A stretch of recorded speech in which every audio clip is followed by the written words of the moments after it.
Olá, pessoal, sejam bem-vindos a mais um Pod Pop. E no episódio de hoje, a nossa convidada ela é escritora, poeta e membro da Academia de Letras de Pindamonhangaba, a APL. Seja bem-vinda ao Pod Pop. Ó, já esqueci o nome, a gente falando disso agora, eu já ia atropelar. Seja bem-vinda ao Pod Pop Juraci.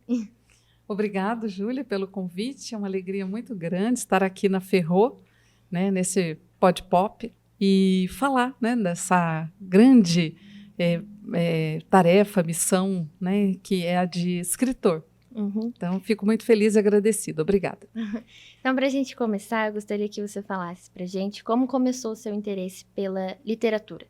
Porque, né, você é formada em matemática, uma área bem diferente, praticamente oposta à literatura. E como é que surgiu esse interesse? Esse interesse, na verdade, ele é o amor da minha vida desde a infância.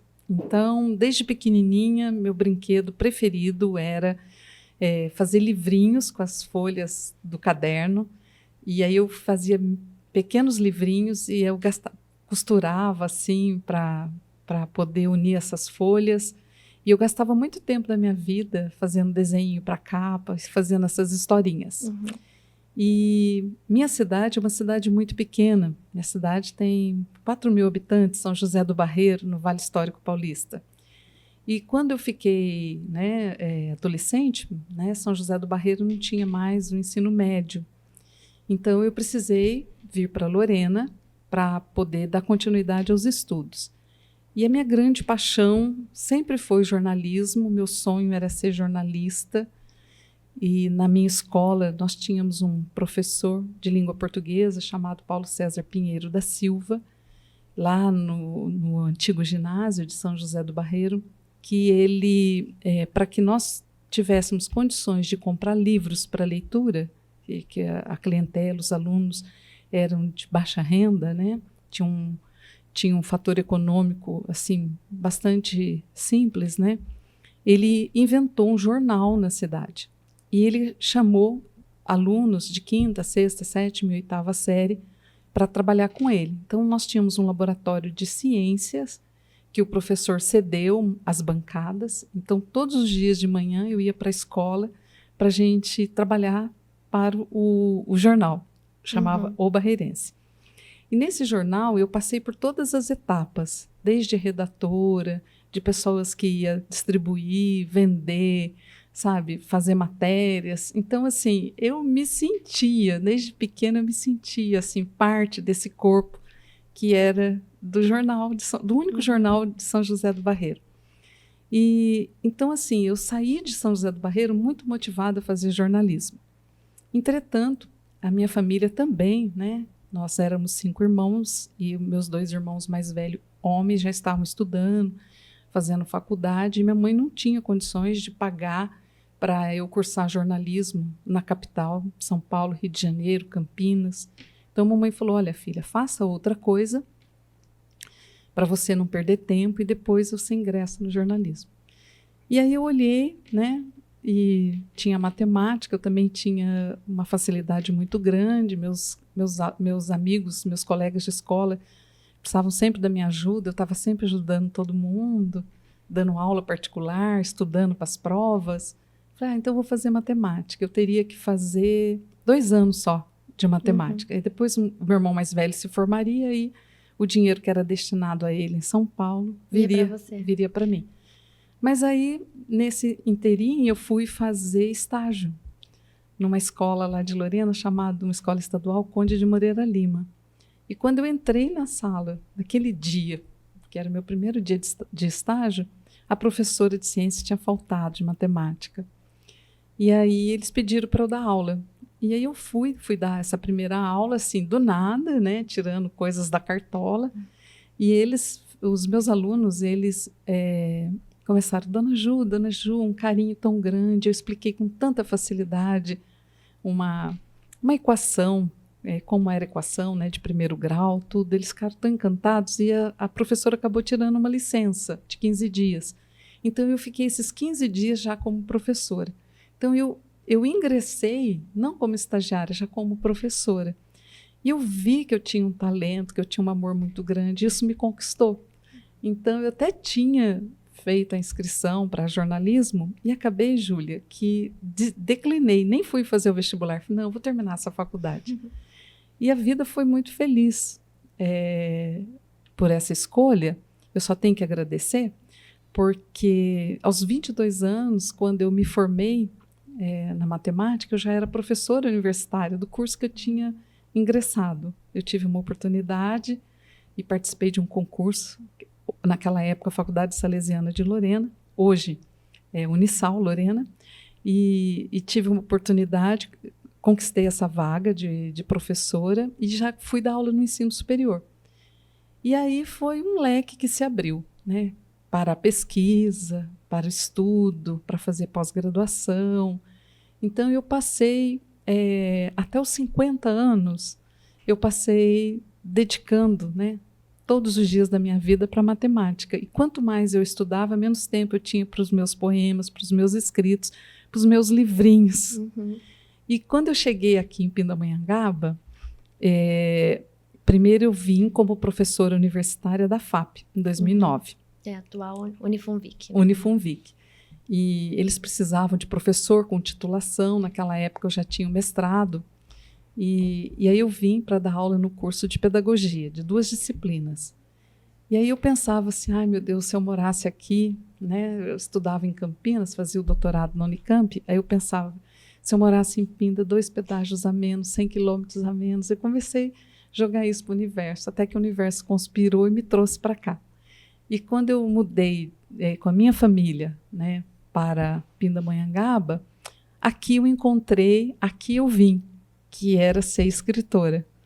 Então, eu tenho por Pindamonhangaba uma gratidão e uma carta de amor maior que os meus escritos, porque foi só quando eu cheguei aqui que eu retomei aquele sonho de ser jornalista, de ser escritora.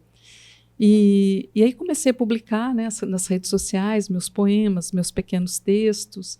E aí o jornalista da Tribuna, chamado Altair Fernandes, viu meus textos, tudo, e acabou me convidando para ser colaboradora do jornal Tribuna do Norte, com uma coluna que eu poderia escolher o título, o que eu iria escrever, enfim. E aí eu escolhi, né, Nossa Terra, Nossa Gente. E aí, assim, a vida aqui em Pinda, né, ela foi me mostrando pessoas, lugares. Eu fui ficando enamorada de Pindamonhangaba, muito enamorada, completamente enamorada. Então, assim, eu ia no Bosque da Princesa, eu já queria saber a história do bosque, aí eu já escrevia uma crônica. Eu ia no Parque da Cidade, a mesma coisa. Eu ia visitar o museu, eu ia visitar o Palacete. Então, esses lugares de história e memória, casas de pessoas, por exemplo, a casa da Série Salles. Então, quando eu tinha a oportunidade de visitar esses lugares de história e memória de Pinda, eu ficava assim no encantamento, sabe? E eu passei a escrever. São as suas maiores inspirações, então? São. As minhas maiores inspirações são Pindamonhangaba e sua gente. E a vida foi me trazendo pessoas. Então, para cada uma dessas pessoas, eu fui também constituindo alguns textos, né? E são textos, assim, preciosos, porque é muito difícil. Eu tenho 600 palavras, que isso significa uma lauda e mais um parágrafo, para escrever uma história de vida. Então, eu tenho sempre que fazer um recorte, porque tem tanta coisa para você falar sobre uma pessoa. Então, você tem que fazer um micro recorte e uma micro história, né, daquela vida. Então, assim, eu sou muito cuidadosa, sabe, Júlia? Então, quando eu termino uma história dessa, quando trata-se de pessoas, eu sou muito respeitosa com as pessoas, com o sentimento das pessoas e com a história de vida delas. Então, eu levo, leio para as pessoas muito simples, eu leio, eu pergunto se está tudo certo, se não faltou nenhuma informação. E as pessoas que têm já um notório saber, que são escritores, né, que têm uma formação mais aprofundada, geralmente eu encaminho por e-mail, por WhatsApp, sabe? E sempre tem acesso antes de ser publicado. Né? Sempre, sabe? Eu sempre peço a aprovação da pessoa.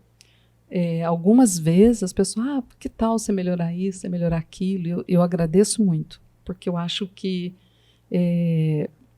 afinal de contas, é a história de vida que eu estou contando. E eu tenho que contar uma história que agrade profundamente o meu entrevistado, né?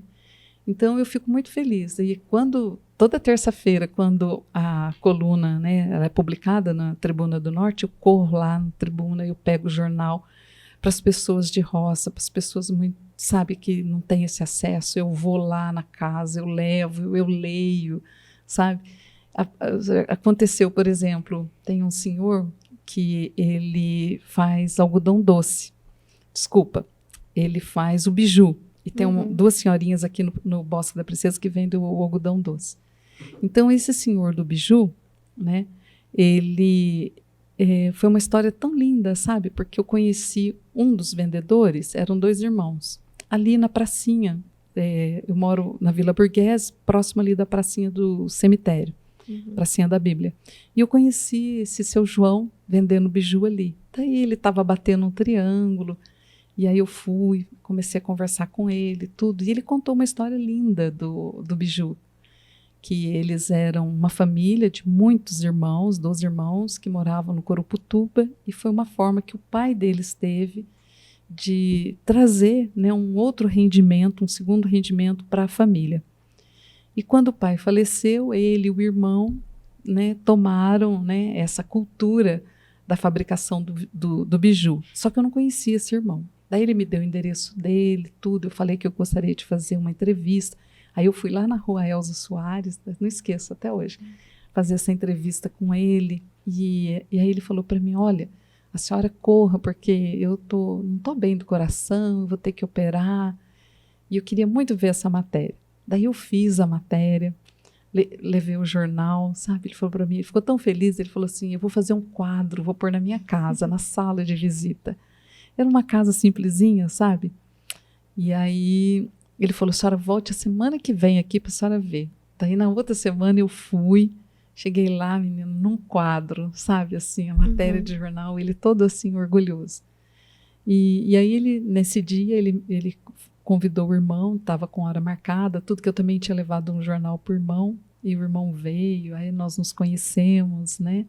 E ficamos muito amigos. E logo depois, aí o seu João do Biju, ele veio, infelizmente, falecer, e ficou o irmão dele como meu grande amigo. Então, toda vez que ele passa pela Vila Burqués, tocando o triângulo, ele já sabe onde eu moro, no meu prédio, aí eu desço correndo, sabe? Ele já para dar um abraço. Então, assim, essas histórias, elas me trouxeram, Júlia, eu falo que elas me trouxeram um rosário de amigos, muitos amigos. Então, quando eu olho para trás, né, de 2000 quando eu comecei a escrever, foi em 2012 para hoje, não, desculpa, foi 2015 que eu comecei a escrever na Tribuna, são 9 anos.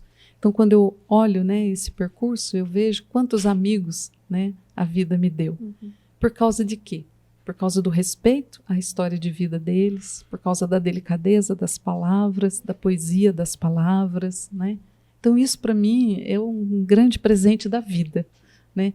E aqui em Pinda eu conquistei o sonho meu de menina, que era ser jornalista. Eu acho que um texto seu que, acho que principalmente no Facebook, que eu vi que o pessoal gostou bastante, teve vários compartilhamentos, foi o do João Tuiú.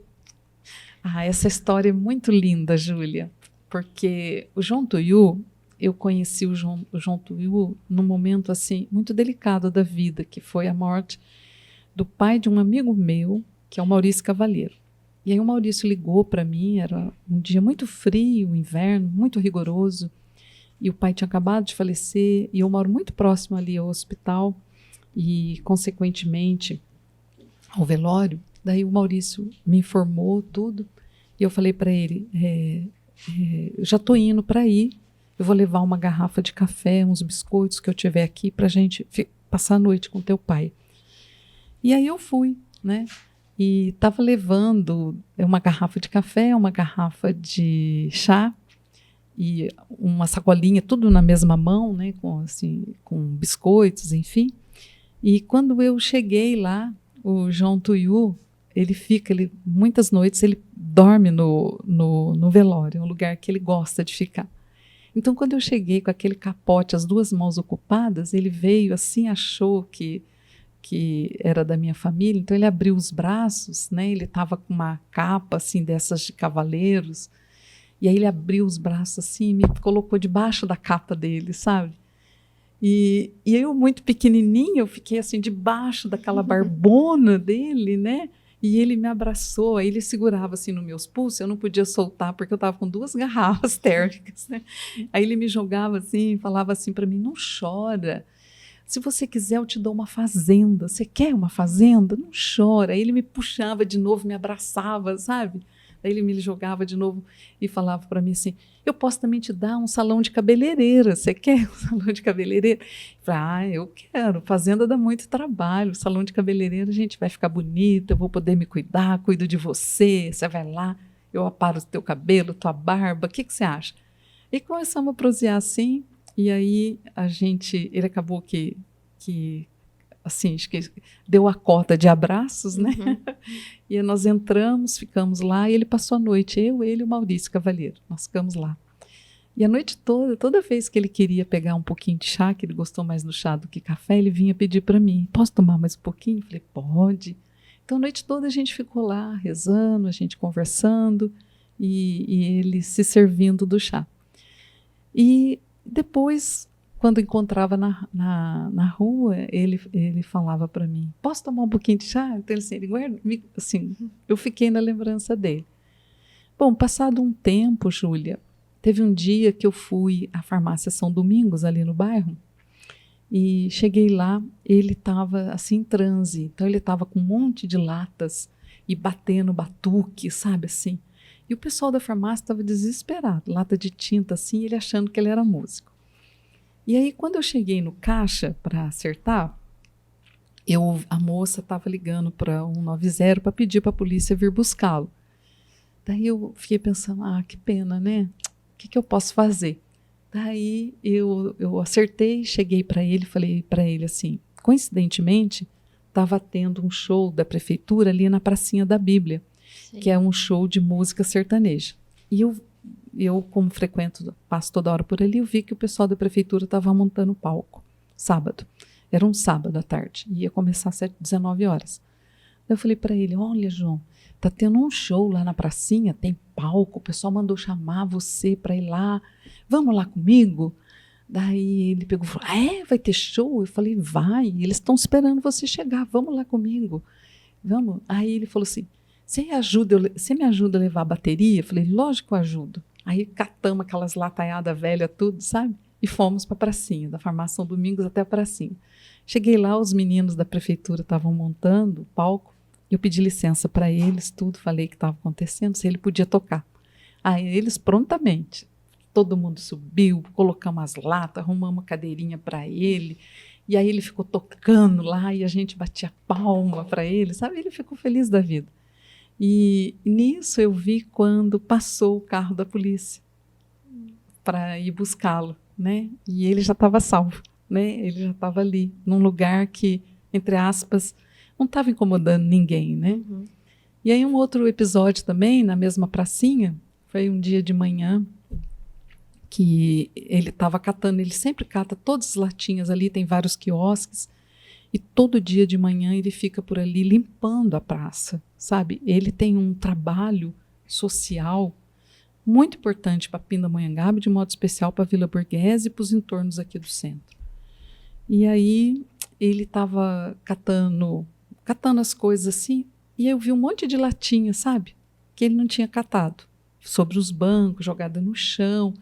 E como eu passei com os meus 2 cachorros, eu sempre levo sacolinhas, né? Então eu falei, vou ajudá-lo, vou pegar essas latinhas. Aí eu comecei a encher uma das sacolinhas de latinha, aí eu cheguei para ele com a sacolinha assim lotada, tinha umas 10 latinhas. Falei, João, eu ajudei você, olha que eu trouxe para você. Aí ele olhou para mim e falou, eu não cato latinha? Não, você não cata? Não, eu deixo para quem precisa de dinheiro. Olha que grande alma, né? É uma rádio, é uma grande alma. Daí eu falei, nossa, João, que bacana. Mas aquilo foi uma lição para mim, sabe, Júlia? Uhum. Então eu peguei esses 3 episódios e eu constituí a crônica que se intitula João Tuiú. Gente, eu publiquei essa crônica 8 horas da manhã. 10 horas da manhã, tinha 5.000 likes e mais de 3.000 compartilhamentos. Foi a crônica mais famosa, assim, da Juracy de Faria Condé. Porque, nossa, fui até para o exterior, sabe? Tinha gente de outros países que, assim, familiares de pessoas de Pindamonhangaba que mandaram para outros países e que foi, sabe, foi avançando o mundo, né? Foi atravessando fronteiras, né? Então, assim, eu acho que a crônica do João Tuiú, ela chegou para mim no momento em que as pessoas, que eu quis tocar, afetar as pessoas para o respeito com pessoas assim, para ver a beleza que existe nelas. E, sobretudo, Júlia, dentro de cada ser humano existe uma grande alma. Que grande alma é essa que eu não vejo às vezes? Né? E o João Tuiú é uma grande alma, é uma Mahatma. Com certeza. E depois que você veio para cá, você começou a escrever, como que foi seu ingresso na Academia de Letras? Bom, eu fui convidada pela dona Carmen, que era uma frequentadora da Academia de Letras. Nós nos conhecemos no aniversário de uma pessoa do meu prédio. E aí a gente se encontrou e começamos a conversar muito, descobrimos que gostávamos dos mesmos autores. E quando terminou o aniversário, ela foi para minha casa, aí se serviu dos livros que ela queria da minha biblioteca, emprestou, levou para ler. E aí começou uma amizade muito bonita entre nós duas. Ela era uma senhora já velhinha, né? E já estava assim na casa dos 80 anos e algumas coisinhas, né?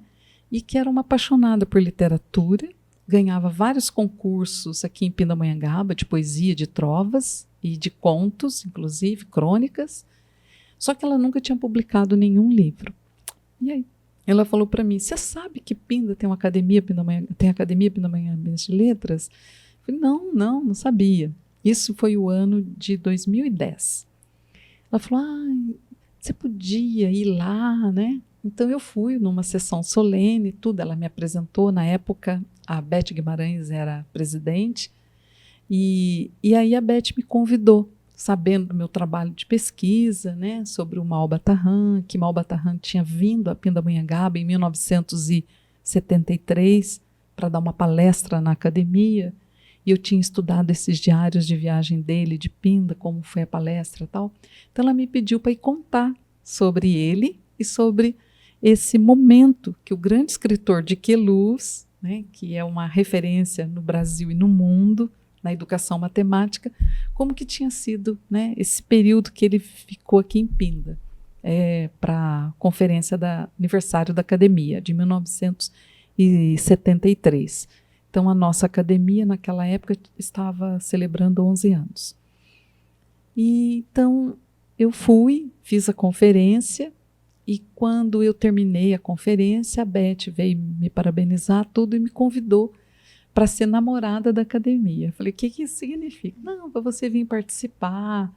E aí eu passei a participar, né, desses encontros que acontecem, são sessões solenes, elas acontecem toda última sexta-feira do mês, atualmente no Palacete 10 de julho, das 19h30 até 21 horas. Naquela época era no museu. Eu passei a frequentar. E assim, eu fui me encantando, né? Fui fazendo um círculo de amizade com os acadêmicos, até que veio o convite em 2012. Então, eu fiquei 2 anos como namorada da academia.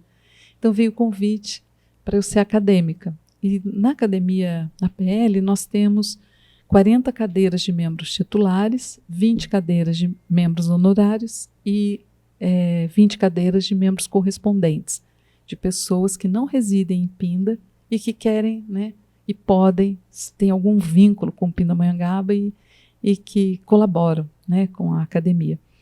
Então eu fiquei muito honrada, fiquei muito feliz, sabe? Falei, nossa, acho que é um anel de noivado, eu pensei.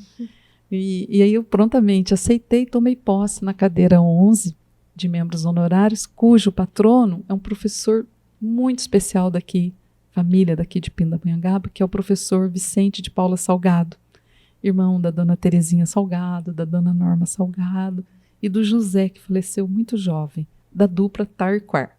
da primeira dupla sertaneja de Pindamonhangaba e do Brasil. Então, essa dupla Tairquar, né, o Vicente, ele foi, na verdade, quando eu comecei a pesquisar a vida dele, para constituir meu discurso de posse e tudo, foi onde eu conheci Dona Terezinha, as irmãs dele, a Dona Norma, e ele foi alargando, né, assim, esse círculo de amizades com as famílias tradicionais de Pinda. E eu fiz, naquela época, com a ajuda das irmãs dele, eu fiz uma exposição, sabe, muito bonita dele. Ele foi professor de desenho, então ele tinha vários quadros, ele tinha vários trabalhos artísticos. Então, no dia da minha posse, eu fiz uma exposição da bibliografia dele, né? E foi muito bonita essa exposição, sabe? Fotos, alguns óculos, alguns objetos de uso pessoal dele, os discos da dupla Tairquar, sabe? A gente colocou música. Foi simplesmente muito, muito bonito esse dia na minha vida, sabe? E eu me senti muito feliz, sabe, Júlia? Porque é um grupo muito bacana, os nossos colegas, os acadêmicos. A gente tem uma riqueza muito grande de literária, né?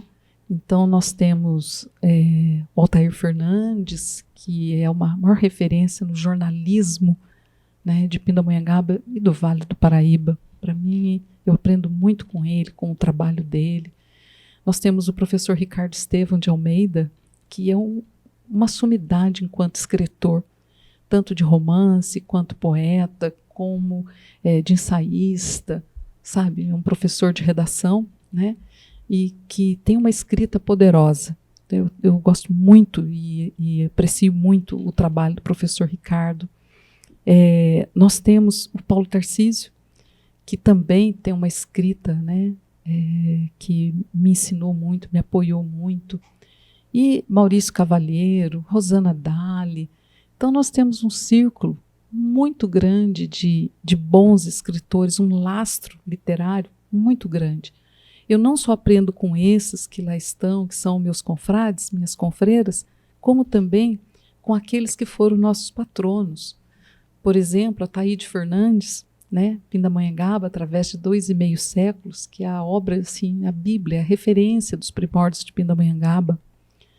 Nós temos Valdomiro Benedito de Abreu, que também escreveu Pindamonhangaba, Tempo e Face, que foi um trabalho histórico de uma envergadura, sabe, com comprovações, né, científicas. Então, gosto muito também do Dr. Valdomiro. Um outro que é uma referência constante nas minhas pesquisas é Rômulo Campos D'Arace, né?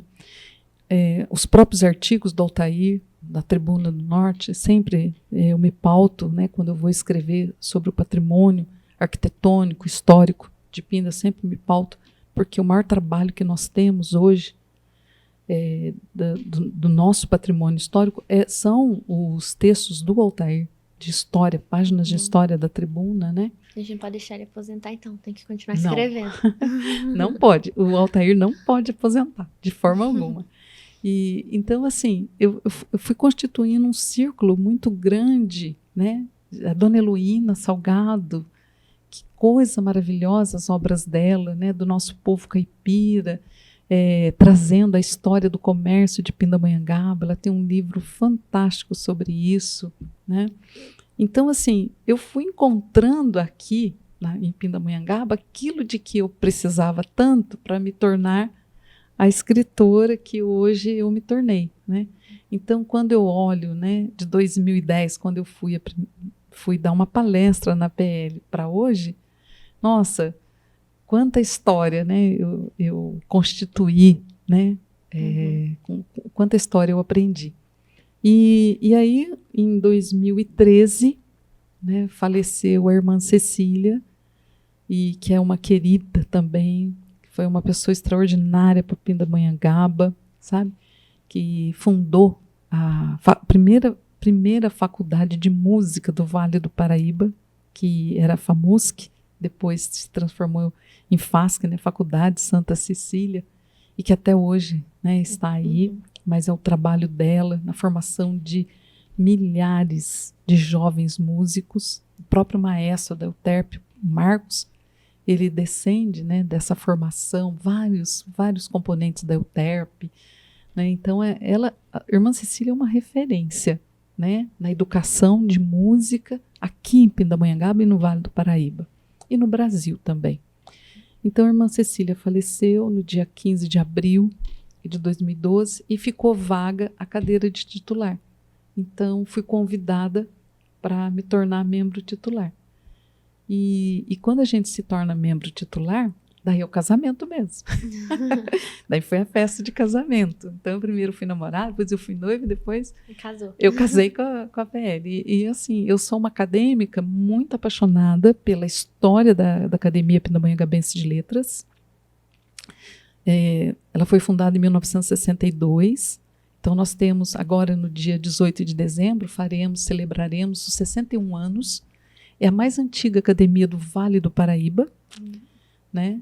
E quem fundou, na verdade, eu falo que ela foi a fada madrinha da academia, é uma mulher, que é a dona Hilda César Marcondes da Silva, e ela teve o apoio de 2 vereadores. Um deles é o Dr. Paulo Emílio D'Alessandro, inclusive a cadeira que a irmã Cecília ocupava, o patrono era o Dr. Paulo Emílio D'Alessandro, então eu sento nessa cadeira. E o Dr. Aníbal Leite de Abreu. Os 2 eram vereadores e eles constituíram o projeto de lei. Então, junto com a fada madrinha da academia, que é a dona Hilda, e por 30 anos ela foi presidente, né, e hoje ela é aclamada presidente de honra da PL, né? Então, nós temos essa história, né, de literatos, de professores, de educadores, de artistas, né? A nossa academia, hoje nós temos 51 membros, né? Nós temos hoje 10 vagas de membros titulares e temos, creio que 2 ou 3 vagas de membros, ao contrário, nós temos 10 vagas de membros honorários, 2 ou 3 vagas de membros titulares. E os membros correspondentes, nós temos também cadeiras vagas, e a gente está com 3 grandes aquisições que vão tomar posse no próximo ano. Carlos Abranches, jornalista. Ele vai tomar posse aqui. Que legal. Ele vai tomar posse.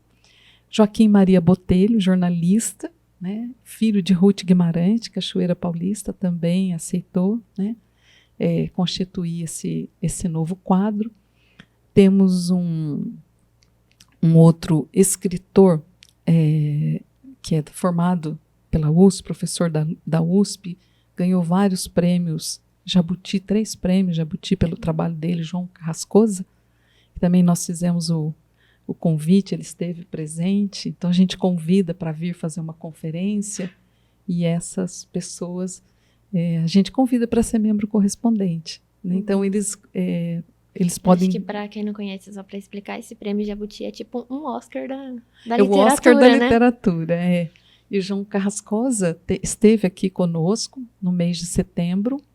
Olha, não tinha nem formiga conseguia lugar, nem na sala do palacete, nem no hall, em lugar nenhum, de tanta gente, assim. Foi uma coisa extraordinária, sabe? Uhum. O que a gente viu lá, a conferência dele foi extraordinária, de modo análogo.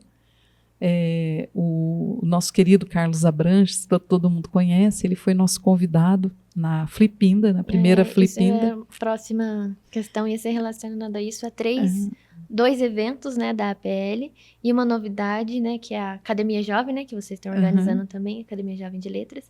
E os eventos que eu gostaria que você falasse um pouquinho foi sobre a primeira Flip e o Fest Poema, que já é um evento tradicional, né, da APL. Então, esta festa literária, a Flipinda, ela surgiu, é uma ideia assim, bastante antiga, né? Tanto que nós já tivemos o primeiro encontro das academias do Vale, eu não me recordo a data, ou foi 12 ou 13. Então foi o primeiro movimento e a gente sempre teve esse desejo de fazer a festa literária. E Ana Maria, atual presidente, Ana Maria Guimarães e Adeluca, trouxe essa proposta. E nós da academia, né, da diretoria, da atual diretoria, gestão 2022-2023, da qual eu sou diretora de eventos, a gente abraçou prontamente.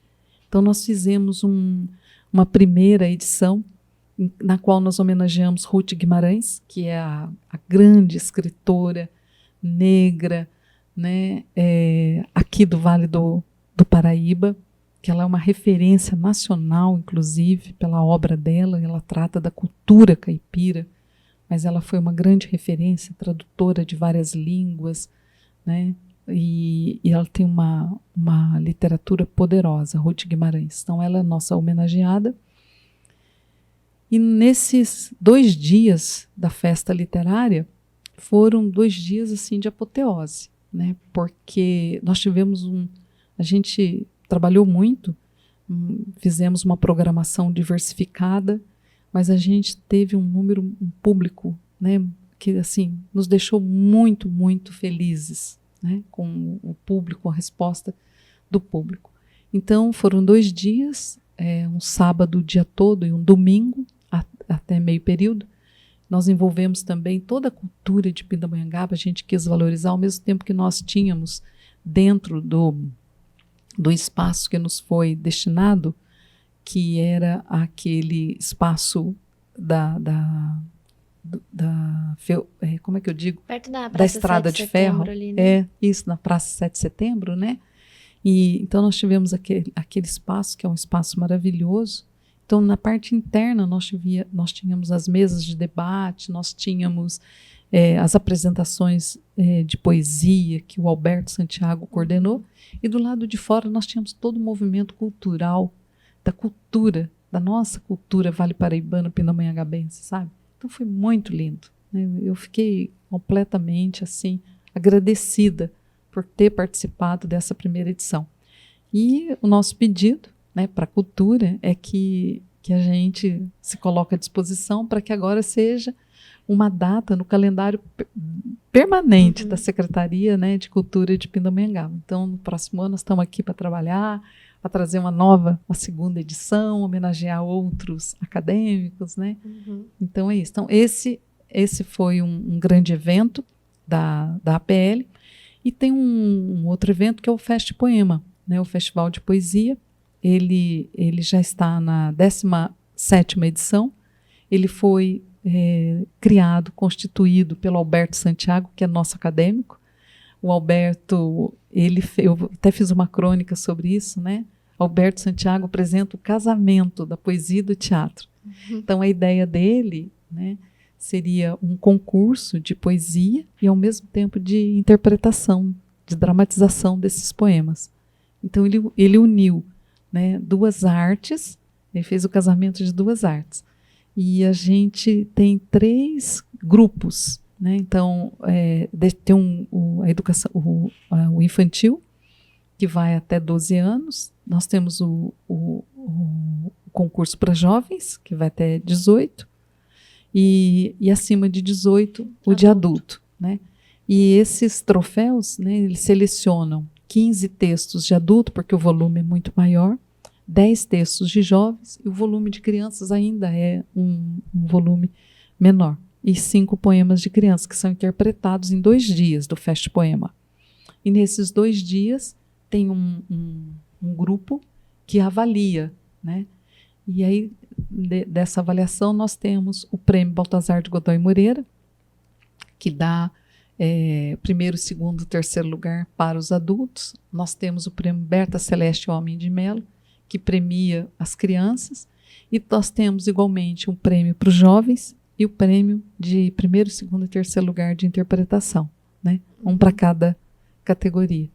Então, desse modo, Júlia, veja, né, quanto que a academia, nesses anos, né, quanto que ela tem trabalhado em prol da cultura da Princesa do Norte. Sim.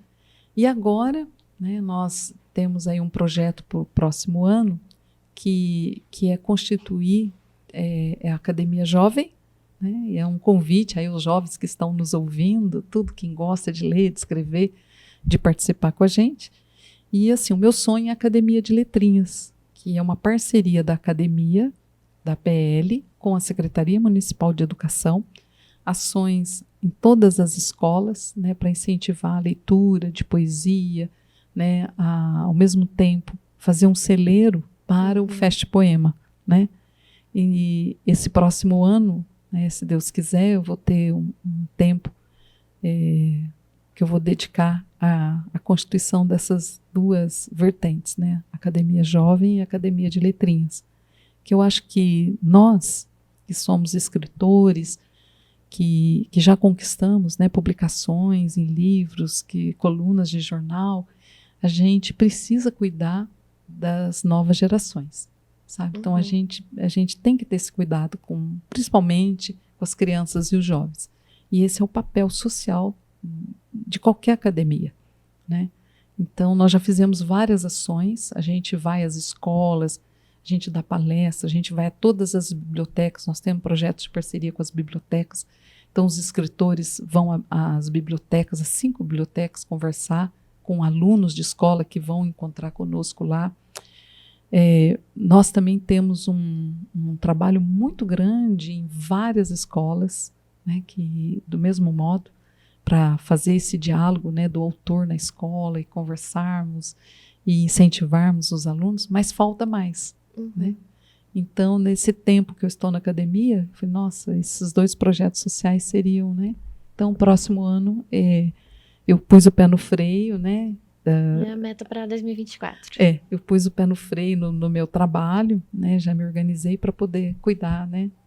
Ajudar, né? Com esses 2 projetos. Então, vamos falar agora sobre as suas obras. Essa aqui que você trouxe, né? A mais nova, Nossa Terra, Nossa Gente, né? Sobre Nossa Terra, Nossa Gente, Pindamonhangaba e suas histórias. Essa é a mais recente, né? Que você lançou. Isso. Esta obra, Júlia, ela reuniu, né, depois de 9 anos, ela reuniu 100 crônicas das 250 que eu redigi para a Tribuna do Norte. Então, essa seleção foi uma seleção bastante difícil, eu fiz ela cronológica. E o lançamento desse livro, ele ocorreu na biblioteca, né, pública municipal, vereador Rômulo Campos Darassi, no dia 26 de outubro, então não está fazendo nem um mês ainda. Foi, assim, um momento muito especial, porque vários dos que foram entrevistados lá estavam, sabe? Então, foi muito bom a gente reunir, né, em torno dessa celebração, né, como se fosse assim, uma colheita, né, literária, pessoas que a vida me presenteou aqui em Pinda. Até eu falei para eles que esse livro é minha carta de amor a Pindamonhangaba, né? E eu cuidei muito, eu esmerei muito da edição desse livro. É um livro-arte. Ele é lindo. É um livro de capa dura, papel couché, sabe? Então, até a capa aqui, né? Aquela igrejinha que vai para o Ribeirão. Deixa eu levantar aqui para ver. Qual câmera aponta aqui? É a igreja de Santa Rita do Massaim. Essa foto, Júlia, ela foi escolhida para capa porque o primeiro furo meu de jornalismo foi quando eu redigi a história dessa igrejinha. Porque essa igreja, ela é a igreja mais, assim, enamorada de todas as igrejas de Pindamonhangaba. Quando a gente abre as redes sociais, todo mundo está postando essa igreja. Né? Então, a gente tem várias fotografias dela, de vários ângulos. E eu falei, meu Deus, principalmente no Olhos de Pindamonhangaba, que eu sigo, falei, meu Deus, como que a gente...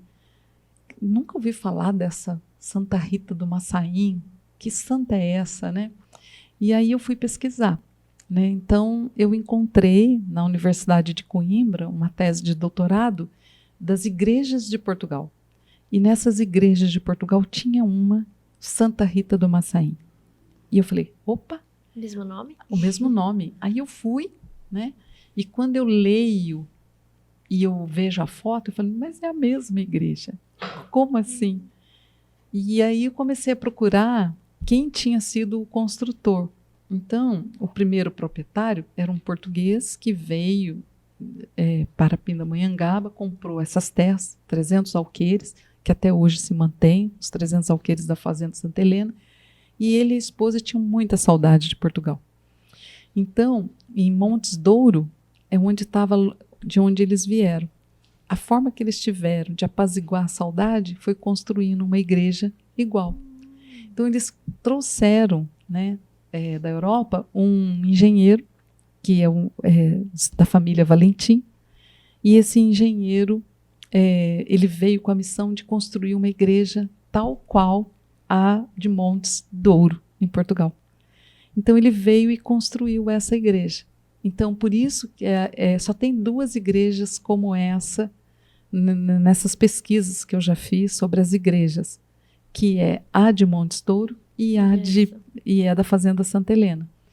E aí eu fui procurar, porque a família Valentim é uma família conhecida, tem Dr. Wilson Valentim, doutora Maura Valentim, né? Falei, opa, eu acho que é. Daí eu consegui o contato da doutora Maura e fui fazer uma entrevista. Realmente, o engenheiro, o arquiteto, teria sido avô dela. E aí ela conta todas essas histórias. Então, todo o arcabouço dessa entrevista foi confirmado pela doutora Maura, e aí eu constituí esse artigo.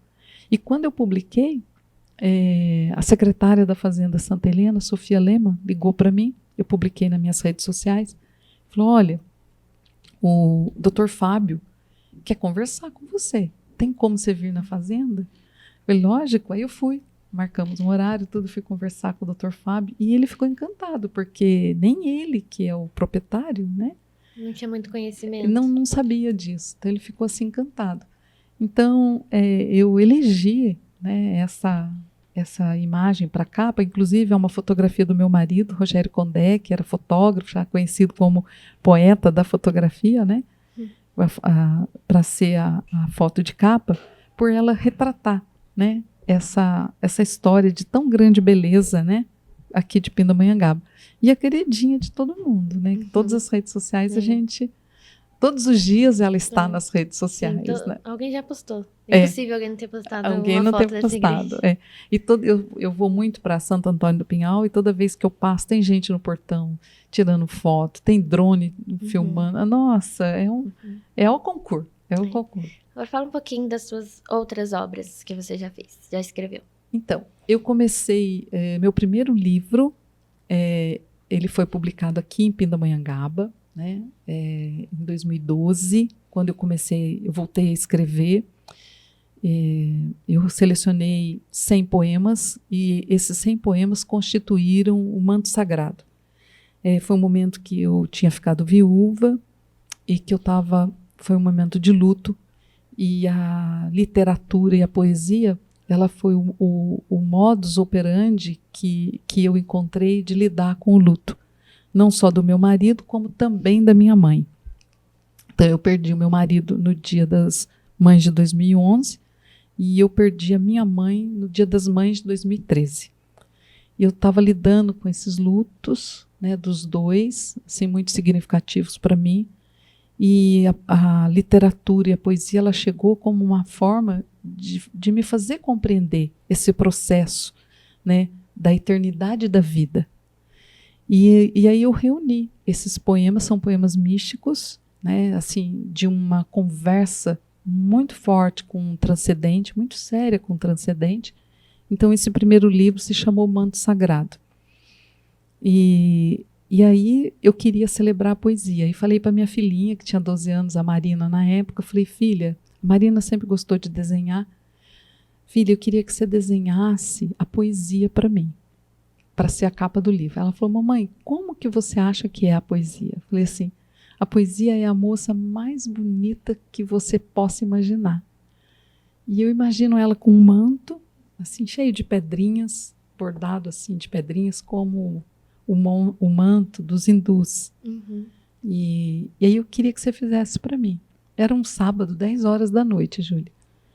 Aí nós nos despedimos, tudo, eu abençoei ela para dormir, tudo. E eu fui dormir. E quando foi umas 11h30, ela bateu assim lá em mim e falou, mamãe, vem aqui na sala, porque eu já desenhei a capa do seu livro. E aí quando eu fui ver, eu não aguentei. Porque era muito mais lindo do que eu tinha imaginado, né? E esses são 4 capítulos, cada capítulo, né, tem uma iluminura dela, tem um desenho dela. Então foi o primeiro livro. Depois nós fizemos um segundo livro, que nós reunimos poemas de 4 amigos. Altair Fernandes, Maurício Cavalheiro, Juraci Faria e Meire Carvalho. Então nós reunimos esses poemas nossos e ficou um livro. A Marina também fez a capa, que eu queria que ela fizesse também a poesia, e um passarinho no ombro, que é a inspiração. Daí eu pedi para ela, e eu acho a capa desse livro a coisa mais bonita que a Marina já desenhou. Também as iluminuras desse livro, para separar cada capítulo, os nossos poemas, né? Foram da Marina. E uma coisa muito bonita, Júlia, porque naquele ano, no Fest Poema, nós 4 escrevemos nossos poemas. Nós somos muito amigos. E na nossa amizade, na amizade de nós 4, a gente se chama de compadre, comadre, a gente é muito caipira. Então, essas brincadeiras que nós temos, né, literárias, de valorizar a nossa cultura, e aí nós 4 nos inscrevemos no Fest Poema. E por incrível que pareça, o Altair ganhou em primeiro lugar, eu ganhei em segundo, eu acho, o Maurício em terceiro e a Meire Carvalho em quarto lugar. Então nós invertemos, nós colocamos os poemas dela em primeiro lugar, sabe? A gente fez uma inversão aí para dar destaque para ela. E esse livro é um livro que eu, assim, poesia a 8 mãos, né? Que eu gosto muito, sabe? Dessa obra. Para mim, os poemas mais bonitos meus estão nesse livro. Meu xodózinho. Ele ainda não... Tanto que o João Carrascosa, esse premiadíssimo escritor, quando ele esteve aqui na PL, eu, né, fui presenteá-lo, eu dei esse livro. Eu dei um exemplar desse livro para ele. E contei a história do livro, tudo, e ele levou, ficou encantado com o livro, sabe? Eu quis presenteá-lo com essa obra. Depois, em 2015, eu continuei com esses poemas místicos. Aí eu trouxe uma obra de um porte para mística, que é Memorial do Monastério, que eu gosto muito de ir à Fazenda Nova Gokula, no Rio, para escrever. Eu gosto muito de ficar lá, e toda vez que eu vou à Nova Gokula, eu tenho muita inspiração. Então, eu ia todos os dias, toda semana, na segunda-feira ou terça-feira eu ia, e eu ficava lá uma manhã, tarde, levava lanche, ficava lá.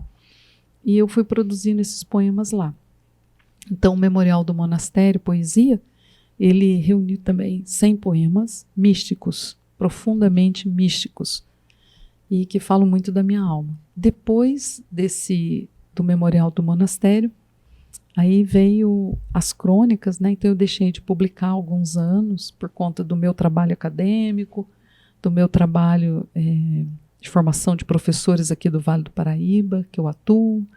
E aí eu mudei, sabe, Júlia, para as crônicas, né? Então eu escrevi ao mesmo tempo que eu escrevi essas crônicas de Pindamonhangaba, para minha cidade não ficar enciumada, minha terra natal, São José do Barreiro, eu escrevi um inventário poético da infância, que eu revisitei São José do Barreiro da década de 60, e eu trouxe, por exemplo, a história do tintureiro e sua família, do alfaiate, sua família, do sapateiro da sua família, do senhor que tinha uma loja, que tinha tudo, do seu Zé Luciano com a venda de secos e molhados, sabe? Então, esse livro, ele vai ser do mesmo porte deste, né, esse você ainda vai lançar. Em março, que é o aniversário de São José do Barreiro. Então, ele já está sendo editado e vai ser lançado agora, no próximo ano. Então, tem muita coisa assim, que eu tenho, né? Esses dias eu ensaiei em parceria com o meu amigo Ricardo, também nós vamos fazer um livro a 4 mãos, eu e ele. Então, serão alguns poemas meus e alguns poemas dele, sabe? Então, nós estamos também fazendo essa seleção de trabalhos nossos para essa publicação, que vai se chamar Engenho das Palavras, né? Tem algum estilo textual que você prefere, tipo poema ou crônica, ou é de acordo com o tema do livro que você está escrevendo? Bom, a gente precisa alimentar o poeta que existe na gente, a gente precisa alimentar o escritor que existe na gente com leituras de outros poetas, de outros leitores. Então, eu leio todos os dias poesia, eu leio pelo menos um poema por dia. e todos os dias eu leio um bom escritor. Um escritor que me inspira muito é um pindamonhangabense, para mim é o concurso, é o Baltazar de Godoy Moreira. As obras do Baltazar, as crônicas do Baltazar, a poesia do Baltazar, os sonetos, as trovas, é de uma beleza que é indescritível. Ele é o escritor, né? Inclusive, ele é patrono da cadeira 27 de membros titulares, cuja acadêmica, né, que está nessa cadeira e honra muito essa cadeira é Rosana Dali, né? Então, o Baltazar entre todos os escritores do Brasil e do exterior, ele é o meu querido. É uma pessoa que me inspira muito. Na poesia, eu gosto muito do Rabindranath Tagore, que é um indiano, né?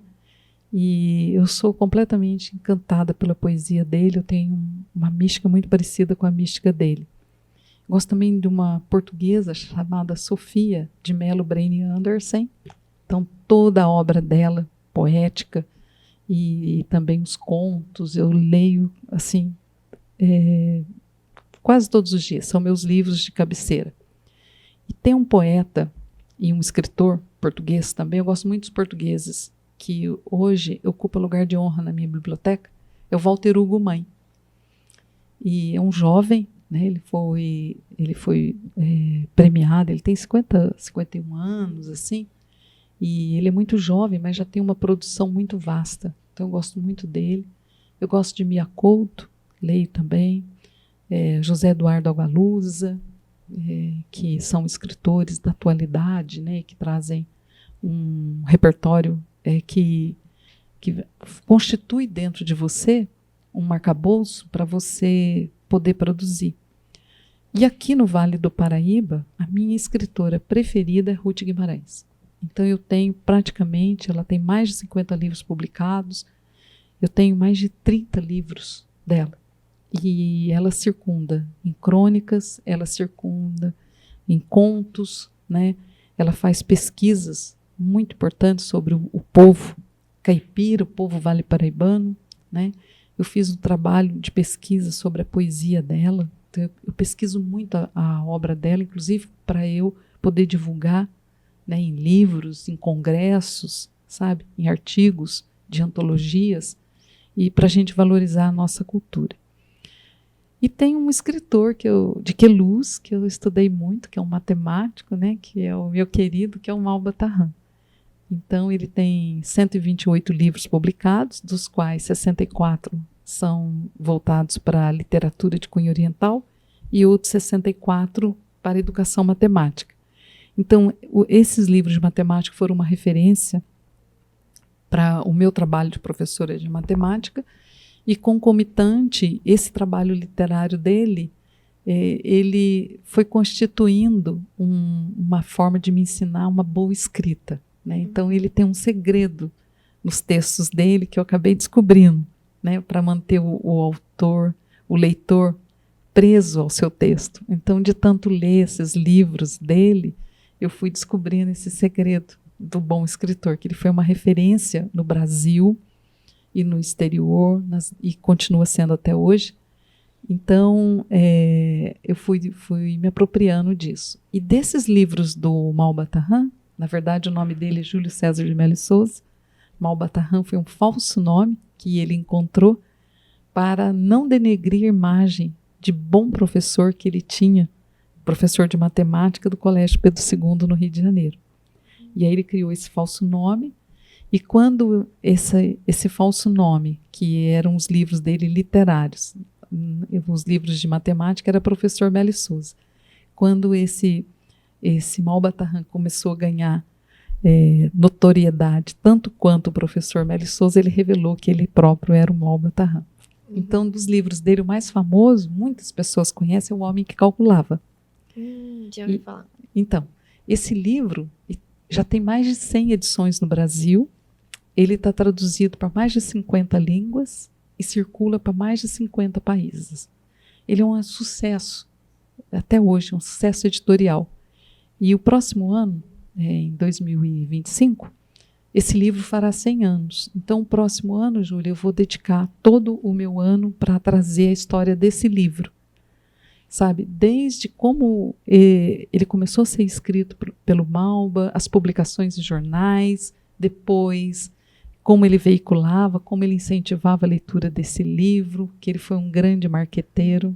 Então tá cheio de ideia aí para os próximos anos, né? Isso. 2024 e 2025 já vai ter vários livros. Já estou com muitos projetos.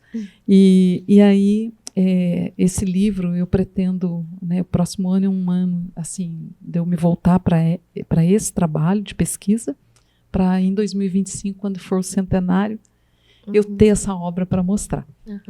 Só vou dar uma pausinha aqui para passar a agenda do clube para o pessoal e depois a gente volta falando sobre o seu processo criativo na hora de escrever um texto. Deixa eu olhar a agenda aqui. Nesse domingo a gente tem um evento Corre que é Rock, domingo agora, dia 19, a partir das 5 da tarde. É uma corrida de 5 quilômetros aqui ao redor do clube. Não sócios também podem participar. A inscrição para sócio é R$ 45,00, para não sócio R$ 60,00. E depois da corrida a gente tem um show de rock com a banda Blackjack. E quem quiser só assistir o show, sem precisar correr, pode vir também, que o ingresso é R$ 30,00. No ato da inscrição, você ganha uma camisa do evento e 3 fichinhas de cerveja para poder curtir o show depois. E o show é a partir das 18 horas. E na segunda-feira, feriado, a gente tem uma programação aqui somente para os sócios, que é a partir da 1 da tarde, a apresentação musical de Anderson Fio. E agora a gente volta para a nossa entrevista. Como que é o seu processo de criação? Você faz um cronograma e escreve, ou você escreve quando você está inspirada? O que me move para a poesia é a imagem. Então, por exemplo, às vezes eu vejo uma foto e aquilo dá uma intuição e eu sento e escrevo. Às vezes eu olho uma escultura e aquela escultura me motiva a escrever um texto. Então, o processo meu da poética é um processo imagético. E tanto que no meu Facebook, Juracy de Faria Condé, no meu Instagram, Juracy de Faria Condé, sempre vai ter um poema, né? E esse poema, ele tem a imagem dele, que foi a imagem que me inspirou, ou algumas vezes ao contrário. Eu escrevo a poesia e essa poesia, depois eu procuro uma imagem para ela. 90% é o contrário, é a partir da imagem. Então eu sou muito tocado pela imagem, pelas obras de arte, por lugares bonitos da natureza, né? Então o poeta ele tem que frequentar, o poeta tem que tirar o pé do sapato, o poeta tem que andar na beira do rio, o poeta tem que ter um jardim para cultivar, tem que ter bicho para amar, né? Tem meus cachorros, sou louca pelo Hugo e pelo Theo, né? Então, assim, o poeta ele tem que se deixar afetar por crianças, por jovens, por pessoas, né? Ele só consegue escrever a partir desse sentimento. Então, esse é o meu processo criativo da poesia. O meu processo de, por exemplo, o inventário poético da infância, eu comecei a escrever na pandemia. E eu falei assim, a única forma que eu tenho de me manter íntegra, sem me deixar influenciar por tudo isso que a gente está vendo no Brasil, infelizmente, né? De mortes e de pessoas queridas, nós que foram, infelizmente, né? Foram saindo de cena por causa do vírus, do SARS-CoV. O jeito que eu encontrei foi voltar para a minha infância. A minha infância foi uma infância muito feliz. Eu tenho muita gratidão aos meus pais, aos meus irmãos. Eu venho de uma família de 4 irmãos, 2 acima de mim e 2 abaixo. Então, eu brinquei muito com os meus irmãos. Nós tínhamos um quintal muito grande, com muitas árvores. E aquele quintal, tanto que eu tenho um outro livro que chama Quintal da Infância, que eu também vou publicar o próximo ano. Então, é um livro de crônicas sobre São José do Barreiro e um livro de poemas. Foram poemas que eu fui trazendo das minhas memórias da infância. E essas crônicas que eu escrevi na pandemia foi para me manter longe do foco de todo aquele noticiário. Então, assim, eu fiz primeiro eu fiz um roteiro de índice das pessoas que eu lembrava, que eu não poderia esquecer, né? E aí eu fui um por um, sabe? Eu fui constituindo esses textos.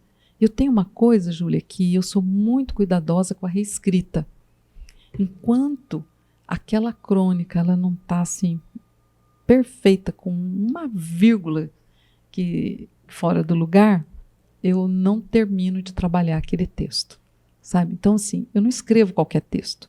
Eu quero produzir um texto que o meu leitor leia e ele fale assim, nossa, ela foi cuidadosa, ela foi primorosa. Então você costuma revisar bastante. Eu reviso umas 10 vezes, para mais, cada texto. E eu também tenho, Júlia, um apoio ortográfico do professor, do meu amigo Ricardo Estevão, que é o melhor revisor do Vale do Paraíba dessa Pindamonhangaba.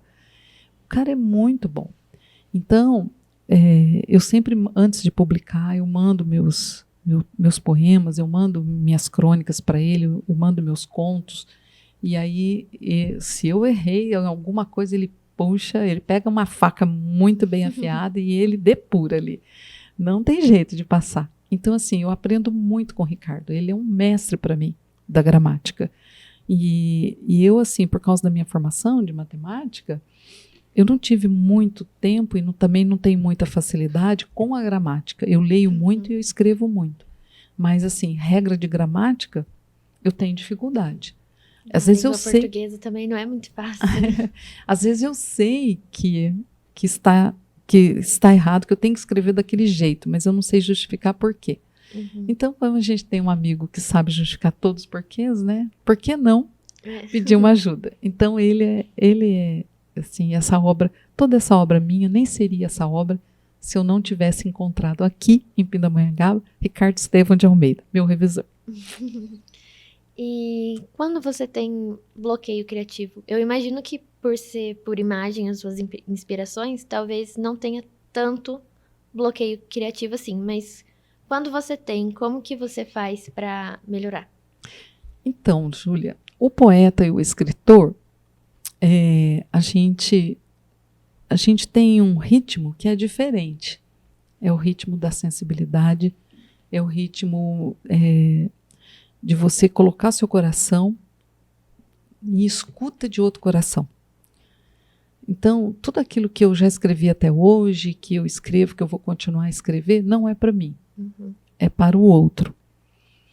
E quando eu estou assim com muitos trabalhos, que eu estou com uma vida muito agitada, por exemplo, na organização da Flipinda, por exemplo, né, a gente trabalhou muito, tudo, um trabalho administrativo muito sério.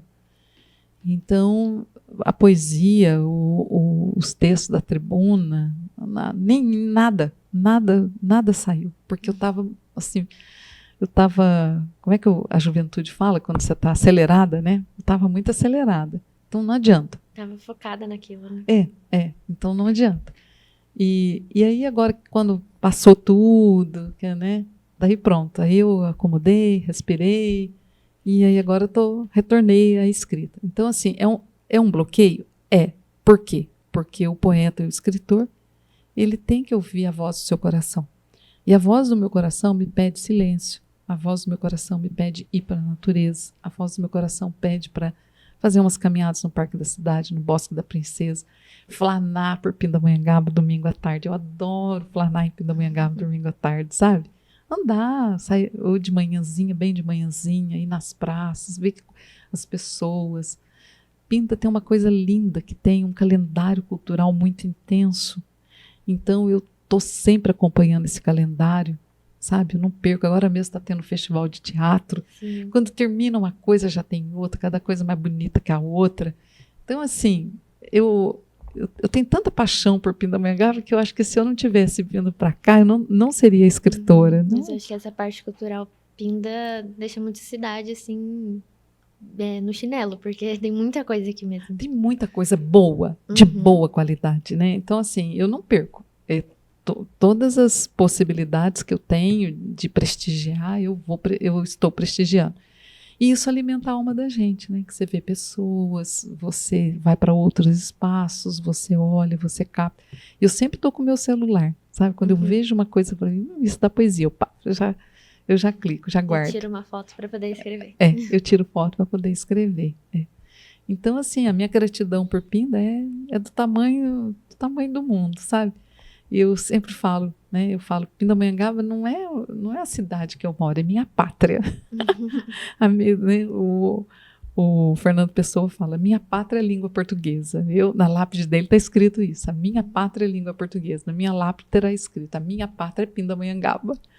Porque de tanto que eu gosto daqui, das pessoas daqui, dos meus amigos, os amigos que eu encontrei aqui, são as melhores pessoas do mundo. Então, para a gente ir encaminhando para o final, eu queria que você compartilhasse um momento marcante da sua carreira com a gente. Sem dúvida alguma, foi o lançamento desse livro, Nossa Terra, Nossa Gente. Foi um dia muito especial na minha vida. Eu já tive outros livros, né? Mas esse foi assim, um momento especial. A gente conseguiu reunir, como eu disse, esses amigos, né? Que eu fiz a história de vida deles. E essa noite do lançamento desse livro foi uma noite assim de muito amor, sabe, Júlia? De muito carinho, de muito cuidado, sabe? De muito respeito a cada pessoa, a cada vida, a cada amigo que eu encontrei aqui. Então eu falo que esse livro foi minha carta de amor a Pindamonhangaba, né? Porque foi isso que Pinda me trouxe e é isso que eu retribuo igualmente para essa cidade princesa. E tão bonito, né, que meus filhos, durante a pandemia, eu tenho 3 filhos. O meu filho mais velho chama Maurício, é engenheiro. E o Maurício, como engenheiro, uma pessoa muito prática, veio e falou para mim, mamãe, esse vírus está surpreendendo a gente, né? Se acontecer, o que você quer que eu faça? Você quer ser sepultada lá em São José do Barreiro? Você quer ser sepultada com meu pai em Guaratinguetá? O que eu faço, mãe? Eu falei, filho, você não conhece sua mãe, não? Pinda. Ele falou para mim, mas não, mãe, onde você quer ser sepultado? Filho, eu não saio de Pindamonhangaba nem morta. É bem isso mesmo, né? Então, assim, aqui foi onde a minha árvore da poesia, da literatura floresceu, sabe? Então, eu cada dia que passa, eu cuido mais, sabe? Dessa árvore, né? Para que ela dê flores, para que ela dê frutos, para que ela dê sombra para as pessoas. E toda a minha gratidão, né, por eu ter encontrado aqui o grande sonho da minha vida é retribuir isso. E como que eu retribuo? Eu retribuo participando ativamente da minha Academia Pindamonhangabense de Letras, indo às escolas sempre que eu sou convidada, com o maior carinho, sabe, falar com os alunos e incentivar a leitura, incentivar a escrita, fazendo projetos sociais, que a gente tem vários projetos, né, que a gente atua, né, indo às bibliotecas falar, né, dessa questão do quanto isso é importante, quanto a leitura é importante, ainda mais nesse momento que nós estamos vivendo de mundo, em que a tecnologia ela está, principalmente com a infância e com a juventude, ela está vampirizando todo o sentimento e toda a conexão com o momento presente. Então ela rouba das pessoas essa conexão. Então, ao mesmo tempo que as pessoas estão em todos os lugares do mundo, elas não estão dentro delas mesmas, elas não estão presentes, sabe? Elas se fazem ausente na sua presença. Elas não estão ali. E os países do primeiro mundo, né, que constituíram toda a nova tecnologia, eles jogaram, né, nos países do terceiro mundo, nos países subdesenvolvidos, eles jogaram essa quantidade de tecnologia para que nós pudéssemos ser cobaias disso, porque ninguém sabia para onde que isso nos levaria. E hoje, com os estudos, eu tenho sido profunda estudiosa disso, da neurociência, porque eu sou professora, formadora de professores, eu tenho que saber disso. Então, o que a gente vê? Nós nunca vimos tantos jovens desconectados de si mesmo e do outro. Nós nunca vimos uma juventude que não tem esperança, que não tem sonho. Nós nunca vimos uma juventude que não tem criatividade, que não quer desenhar, que não quer pintar, que não quer fazer arte, com barro, com cerâmica, com madeira, com nada. Então, e nós nunca tivemos uma geração de crianças e jovens com tantos problemas psiquiátricos, psíquicos. Então, nós, enquanto educadores, a gente precisa saber que a tecnologia ela é fantástica, mas ela tem que vir para ser nossa serva. Uhum. Ela não pode vir para ser... E não nós sermos servos dela, né? E ela não pode vir ser esse senhor, sabe, que nos aniquila, que aniquila essas gerações. Então, por isso que o próximo ano eu vou me dedicar muito, enquanto acadêmica da Academia Pindamonhangabense de Letras, para esses projetos de formação de professores, de conscientização, de trazer as crianças lendo, né? Porque a leitura é poderosa, a leitura ela trabalha com a imaginação, ela trabalha com a criatividade. Um escritor que não lê, ele não produz, sabe? Ele pode ser extraordinário, ele pode ser um Walter Hugo Mãe, ele pode ser um Fernando Pessoa, né? Ele pode ser um Baltazar de Godoy Moreira, mas olha a biblioteca que Baltazar tinha. Olha a biblioteca que Walter Hugo Mãe tem. Então, a gente precisa, a gente tem que se amparar em outras leituras, né, para a gente se constituir, né, enquanto um ser que dialoga com outros seres do seu tempo. Então, esse é o meu trabalho. Eu acho que essa sua última fala entra um pouquinho na próxima pergunta, que era dicas para quem quer escrever. Então, acho que a leitura seria a primeira. Quem quer escrever, leia bons autores. Leia. Não perca a inspiração. Então, você teve uma inspiração, você vai lá e escreve. Não precisa mostrar para ninguém, não precisa, nesse primeiro momento, se envergonhar daquilo que você fez. Volta para o seu texto, se você achar que precisa, melhora um pouquinho. Né? No outro dia, você produz um outro texto. Vai deixando tudo isso guardadinho. Porque hoje, quando eu visito a minha caixinha de livrinhos que eu fazia na infância, que eu brincava de fazer livrinhos, né? Então eu vejo que ali já estava a poeta e a escritora, né? Então aquilo foi assim as primeiras sementes minhas, que nasceram do quê?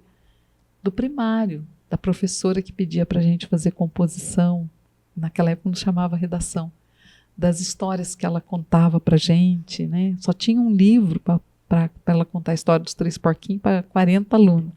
E todo mundo aprendia a história dos 3 porquinhos, a gente reescrevia essas histórias. Então, a dica que eu dou é essa, né? Leia bons autores, né? Escreva, reescreva, e a coisa mais legal de tudo, tenha bons amigos, porque os bons amigos, eles sempre trazem, né, essa troca, né? E eu acho que esse que é o segredo. Né? E para a gente encerrar, por que literatura é arte? A literatura é... Engraçado, Júlia, que eu estava pensando isso hoje, sabia?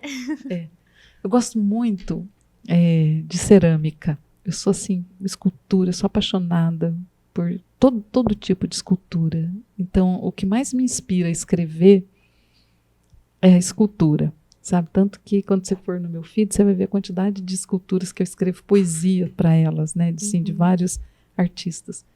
E hoje eu estava pensando nisso, por que literatura é arte? Toda arte, ela traz aquilo, então assim, um quadro, uma música, uma escultura, uma dança, né? O cinema. Então assim, de todas as artes, a literatura é aquela silenciosa. Todo artista, ele tem um processo interno, né, de construção da sua arte e de expressão da sua arte.